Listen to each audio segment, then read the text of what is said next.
Look, it's easy to be pessimistic about the world economy, to look at all the debt problems, to look at the problems with the euro, to look at the government deficits and how to deal with it. And it's very easy to get into a pessimistic mode on where the world is.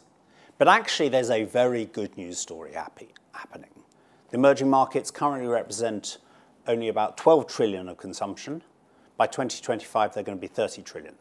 Massive growth. This is where the global growth is going to come from. If you think about what's behind that 30 trillion, you're looking at a growth of about 2 billion new consumers that are going to enter the consumption class. And those are people that for the first time in their life, followed by a change of lifestyle, sometimes from rural to more industrial, which has not happened yet for them, are going to be able to afford a lot of fairly basic discretionary items. The reality is senior executives at companies are spending quite a bit of time thinking about emerging markets, but they perhaps may not have grabbed the seriousness of what is really going on.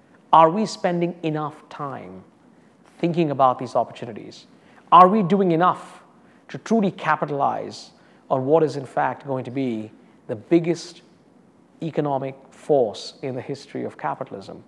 These are the questions that the senior leaders of companies need to be thinking about. It would really be wonderful if we could say that there was just some clever technique, a segmentation or the way you design your product, that if you just got that one thing right, as a multinational corporation, you could succeed in emerging markets. Unfortunately, that's not the case. To be good in emerging markets, global corporations need to be good at multiple things. We think this is much more like a decathlon.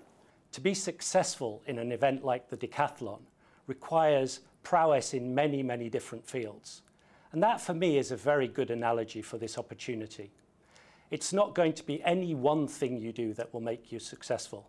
Like decathlon, it requires certain balancing of different things that you do. It's not enough to just be excellent in one or two things. You actually have to be good in many. You may not have to be the best in everything, but you have to be very good across a number of those dimensions or disciplines that we've identified.